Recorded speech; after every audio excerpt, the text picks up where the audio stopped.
So mental health just refers to someone's general sort of well-being in their emotional and mental state. So it's the exact same thing as your physical health. Like everyone has lies in somewhere on the spectrum and what, good or bad physical health. And it's not always like a binary thing. It's, sometimes you just exist in the middle. So it's the exact same thing as just mental health generally is just the state of your mental and emotional well-being. I think. And then mental illness is something that is a diagnosable disease that can be treated or diagnosed by a trained professional. So I think if we look at the differences, a lot of people do suffer with actual mental illnesses that are diagnosable diseases. And even if you don't, we all still have a mental health to take care of. But I think it's also just sometimes, I don't know if this is something most people struggle with. I know I did and a few friends that I know have. It's like we often underplay or underestimate. So generally when you need to go to a physician to get diagnosed or to get treated or is when it's starting to affect your life in such a serious way and it's really impairing your daily abilities. So yes, everyone gets sad, everyone gets a bit stressed and overwhelmed. So I'm not saying cool if you cry once you need to go see a psychiatrist. It's not that, but that's normal. People cry and they're sad sometimes. But having a mental illness is so much more than that. So again, when it's something that is really impairing your abilities, and if you have people in your life who can say, hey, I can see this happening and I can see that it's affecting you like this, and then it's probably a wise decision to go get it checked out. Mental illnesses are something that kind of run in my family. So I think I've been exposed to it from a point of experiencing it personally, but also witnessing it in people that I love. So I think, sorry, if you're looking at it from the perspective of looking at it, as someone, like seeing it, someone who you love suffer with mental illness, it is very different. I think you begin to understand, what that person goes through, how even depending on what they struggle with, sometimes the smallest, activity or event can be sometimes so overwhelming and sometimes just very difficult for them to do, like even waking up in the morning to make coffee. I had been quite a happy kid, quite happy in university, very excited about everything, flourishing, and didn't have the greatest mental health, but it was okay.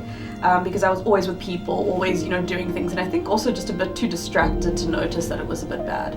But then during lockdown, I think with a lot of us, and specifically lockdown, being isolated, and then that combined with the pressures of a master's degree, it just hit the fan. And not like, I'd be sad sometimes, or I just feel a little bit stressed. I think I stopped eating and sleeping. I put on not to get obviously overly serious, but I stopped sleeping for a while. I think got a bit psychotic if I'm being completely honest. There were times that I just was so ridden with anxiety and just feeling like absolutely hopeless. So it was depression comorbid with anxiety, where I just felt so hopeless and so oh my goodness, I'm 26, I'm still studying, and it's something that's very small like that, but it felt like it was clouding my entire worldview. I felt like an absolute failure. I couldn't, all I was doing was working all day. I wasn't doing anything normal. Eventually got to a point where I, had a lot of suicidal ideations, quite a lot. And then I reached out to my stepsister. For some reason, I hardly speak to her. And it's funny because I also study this as a subject, but I think sometimes you fail to sort of see it in yourself.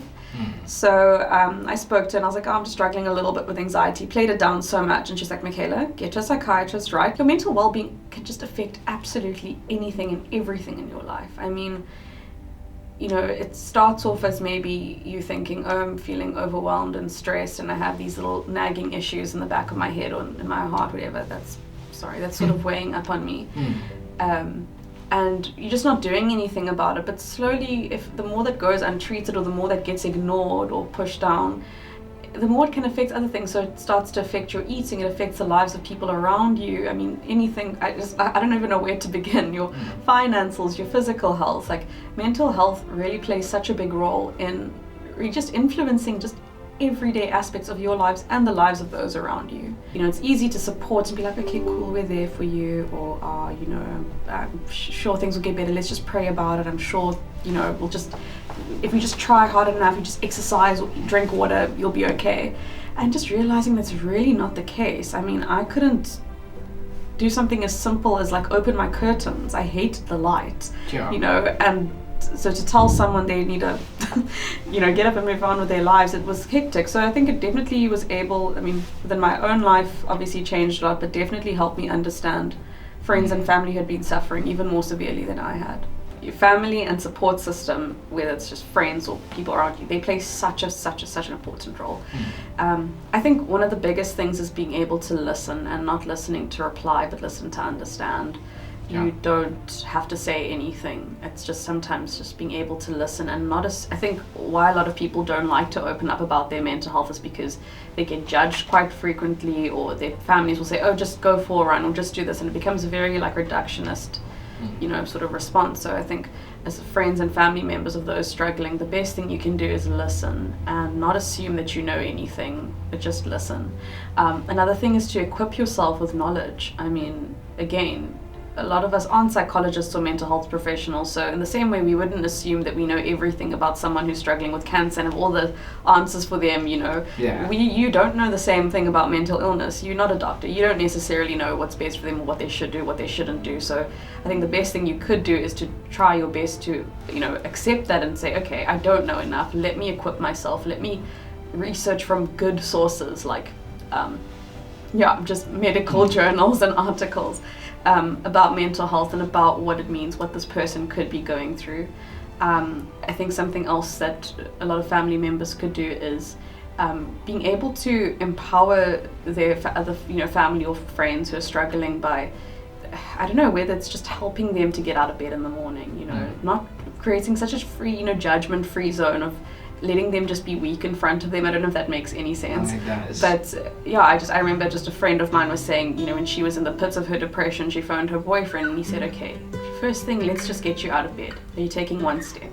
Okay, cool. Let's take another step. And it was that patience, that kindness, and just that involvement in the messiness of what it is. And he wasn't afraid to do that. Just encourage your friends and family who are struggling to seek help.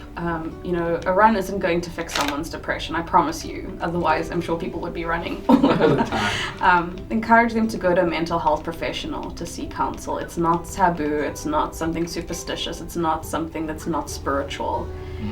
In fact, it's wise. I know it saved my life and it saved countless others.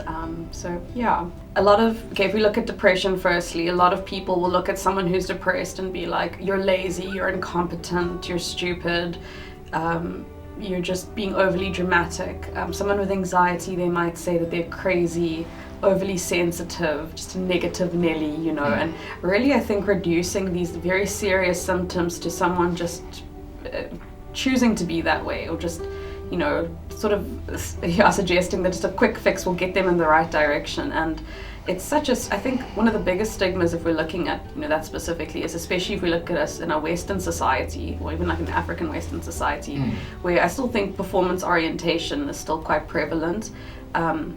It's difficult to admit weakness. I remember just personally, my biggest thing was I always felt like I had to look busy. If it felt like I was just looking like all I was doing was binging series or not getting out of bed, whatever, I would feel so ashamed and I didn't want to open up to anyone. So my thing was, I don't care what happened to my mental health, I don't care what happened to myself, as long as I looked like I was being busy and productive and I was managing well and got money, like, you know, finances, then I'm good. And that's all I need in life to tick all the boxes. But that's just really not it at all. And I had to come to a place of realizing, cool, you're working like 12-hour days and stuff like that, but are you stewarding your body well? Are you stewarding your mind well? Like, is this sustainable? And so I think, again, it's just a very, the big stigma, I guess, is attached to appearing weak and appearing lazy and incompetent. And because it's something that is so looked down upon in our society, I think sometimes even as young people especially, we try to hide those. And it's that pressure and that performance and that mask that I think just really, I think also stops people from seeking help, because they also start believing the lies that they're telling the world. Like, okay, well, I'm putting out this image, I think I'm fine. It's not something you consciously do all the time. But yeah, it definitely was a big wake-up call, I think, realizing, okay, when the mask is off and when you're not performing and when you're not putting up your best front on social media, what is your life actually like?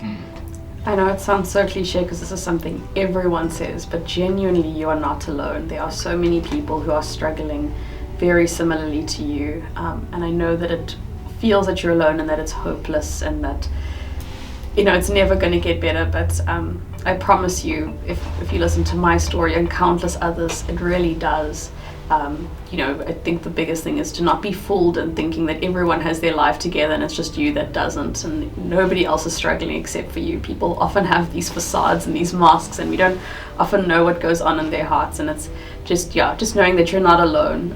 More people struggle with it than you think, but the best thing that you could do for yourself is reach out to someone who you know and who you trust and who can be on this journey with you and getting professional help, and walking a road to healing. Because yes, it is possible. I didn't think it was, but it is.